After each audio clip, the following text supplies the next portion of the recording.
Everyone, welcome to the show. So, MAGA had a little bit of a meltdown yesterday and it revealed something interesting. I'm going to explain that in a minute, but I also have some ugly consumer confidence numbers to share with you and some details about more of the fallout from Trump's tariff. So, before I dive in, please do me a favor, hit the subscribe button below. It is free for you, it helps the show immensely. So, here's the deal: the Trump administration freaked out. They went on the attack because it was rumored that Amazon was going to show the tariffs on the cost of all the products on their website. Trump's press secretary held up a news article. She slammed Amazon. She called the whole thing a quote unquote hostile and political act. And sloppy Steve Bannon had this to say: Amazon has gone to war with Trump. What they tried to do is break out tariffs on their site to say, hey, look what Trump's doing to you, American consumer. This is all about the oligarchs and taking down the oligarchs. We're breaking up Google in both Northern Virginia federal court and D.C. federal court. You've got Facebook on the ropes in federal court. We're on a roll, and they tell you they're going to keep coming at you. Amazon today, and hey, we got a file next week on Amazon. They're coming out to try to chop block President Trump's approval ratings and what he's trying to do on tariffs. So, first of all, Bannon is trying to give Trump credit for lawsuits that were brought by the Biden administration. It was Biden's government that sued Facebook and sued Google. You know, yes, Trump's Justice Department decided, okay, we're not going to drop these cases, but would they have brought them on their own, given that these are the people who donated to his campaign, like tons of money? Highly doubtful. And second, Bannon is threatening Amazon with legal action. He's threatening to sic the Justice Department on them just because their company was planning to tell customers the truth about the added costs of tariffs, which is like, I thought you guys all said tariffs were great. I thought that there was no problem and tariffs were going to be wonderful for the country. Why are you freaking out that people are going to know about them? Right? Why are you so afraid of this? And Bezos, of course, he is such a cuck. I mean, he just completely walked it back. He claimed, oh, we were never even considering that. We know the truth, right? And this freak out is just very revealing. It shows Trump is very aware that this is going to make him look bad, that it puts him in a very precarious position, and the Republicans in the midterms. It also proves that tariffs are the weak link that Democrats should be exploiting. This is why Trump had decided this week that he's ending the tariffs on cars, because all of his bullying, all of his tough talk is backfiring. It's not bringing manufacturing back to the US. In fact, it is driving companies out of America. Case in point, on Monday, it was reported Subaru is pulling the plug on US production for their vehicles, or at least they were before he made this change. And these are the vehicles that they sell to Canada. So Subaru was planning to move production to Japan. They were going to avoid the tariffs by having their production for Canada in Japan. And last week, I don't know if you guys heard this, but Volvo had announced they were laying off up to 450 people at their Virginia and Maryland plants. And I had previously mentioned that Stellantis was also doing layoffs. And we all know, price hikes, they're inevitable. So yeah, Trump is now walking back these auto tariffs, and it completely contradicts the reason he gives for wanting to implement them in the first place, right? He says, oh, this is to make companies bring their production back here to the US. That is not taking the tariffs off, how does that accomplish that? It does nothing. And we're seeing evidence of his economic failures everywhere. So the makeup company Estee Lauder announced they're planning to cut 7,000 employees. We're seeing essential items for babies, things that you cannot legally go without, like a car seat, strollers that parents need. They have already increased by 30% because almost 100% of those products are made in China. And China is now refusing to accept approximately 50 planes from Boeing. So they sent them back. Now they have to find somebody else to buy them. And small business owners are being most impacted by these tariffs. So a local news outlet in Portland, Oregon, they went and spoke with a few small business owners. Here's what they had to say about how this is going to affect them. Barb Wright owns Oodles Kids in Southeast Portland, a toy, baby, and gift shop. For her business, reliant on the global supply chain, tariffs mean higher prices. That gets passed on to us, and then we have to pass it on to the customer. It's cost of goods sold. That's how retail works. And we absorb what we can. But as a small business, we have lower margins, lower room for error, and we just have to pass on some things. And we're looking at, I would say, an average from 5% to 20%, depending on who it is, cost increase to us and then to the end consumer as a result. Dawn Seymour has a similar problem. She owns Fiber Rhythm Craft and Design, a small yarn and knitting store. Even the local people that we purchase from that are based in the U.S., their yarns are made all over the place.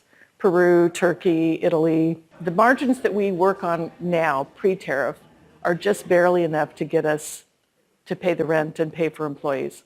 So we will be doing some things like not rehiring. So the prices will be going up. We hope to delay that as much as possible, but I think it's going to be inevitable. John Weber owns Northwest Seismic, a retrofitting company that makes homes more resistant to earthquakes. That means he uses a lot of one material. Everything here is domestic steel. Keyword, domestic, not subject to tariffs placed on other countries. Still, Weber says that doesn't give him immunity. He could see the demand going up for domestic steel. And therefore prices going up. Right. So understand what Trump is doing here. He is going to run small businesses out of business. He is going to create more monopolies for the biggest companies. That's just a matter of fact, because the larger companies like Amazon and Walmart, they can hold on longer. They can weather the storm and ride this out. These smaller companies have no way to do that. And yesterday, a MarketWatch news outlet reported, quote, Tuesday marks the 100th day of Trump's second presidential term. The S&P 500 posted its worst first 100-day performance for a new administration in over 50 years. And last week, CNBC reported that the value of the dollar, the US dollar, hit a 3-year low. So obviously, I mean, things are not going well, and it is no wonder consumer confidence is completely in the dirt. So there were a bunch of economists that were pulled by the Wall Street Journal. They predicted a drop in consumer confidence this month, but it fell even more than they expected. So I've mentioned this before. This figure is not a percentage of like how many Americans have confidence in the market. It's just some sort of metric that they use. But they had predicted a figure of 87.3 for April. It ended up being 86.0. And understand, this is down from 92.9 in March. So the lower the number, the worse it is.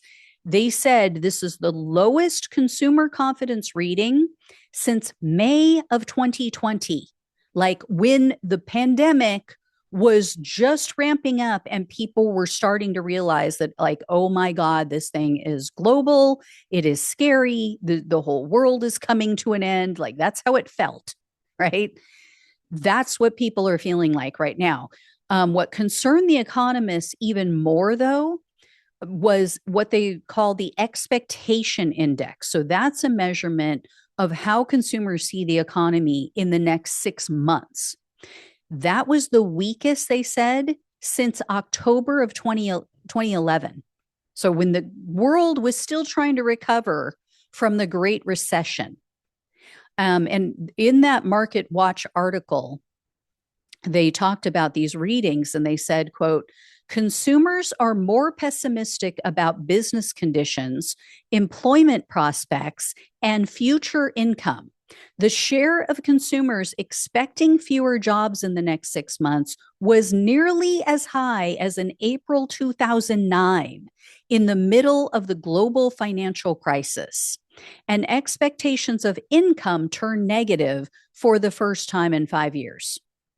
So people in America right now feel like they did during the 2008 market implosion, and the Great Pandemic, the last pandemic. So not exactly the warm and fuzzies, not what you want people to be feeling during your presidency. And Trump's working class voter base is getting hit the hardest because shipping ports, for example, they are like a ghost town. So someone had tweeted out this photo right here. This is the port of Seattle, or port in Seattle, I should say, in Washington, the state of Washington. And it shows how completely empty it is. And this is going on in ports all over the country. There was a news outlet that wrote, quote, "A firm that tracks shipping notes that daily volumes this past week are equivalent to Thanksgiving and Christmas Day, the two slowest shipping days of the year." It also warned truckers to avoid hauling shipments to Los Angeles since they would likely have to deadhead back home, the industry term for driving an empty load. So understand what this means. There are no products coming into our country.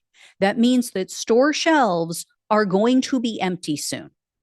Products online will be sold out. And even if Trump was to cancel everything today, even if he said today, I'm done, I get it, I screwed up, I'm ending all of these tariffs, we're going to pull them back to what they were before, it would still take months to start restocking the stores because other countries have shut down production, like China, and then other countries are now like, I don't know if I want to work with the US anymore. I mean, we have, and it doesn't like just come back immediately. Like it's not like flipping a switch and, all of a sudden you've got all these goods in the stores. It takes months. We learned this when the supply chain was disrupted during COVID and after COVID. That's why we had inflation during the Biden presidency, was in part because of that, and then greed on the part of companies. But, Trump and Howard Lutnick, they're out there, they're making their bogus claims about all these so-called deals they have. We know that it's BS, right? Trump says, I have 200 deals done. Really? Nobody's buying that bullshit except for the cult. And again, he has to show his work on this. This isn't something he can just make up and then everybody's just going to imagine what they already wanted to believe, right? I mean, he can't just cover this one up. It's not a matter of, are his supporters actually going to go do research? No, they actually go to the store. They shop. They will see it. They're going to realize that he hasn't done anything. He has not made the country better. He has not improved prices. He's not cutting deals with all these 200 countries that somebody pointed out. There aren't even that many countries in the world. So what are you making, multiple deals with the same country? So, anyway, I will let you guys know when I hear more. There's new tariff information that came out today that I'm going to go through and I'll bring you that information. So thank you all so much for watching and listening. Please like, please share, and subscribe. Please donate if you can. Love you all. Take care. Talk with you soon.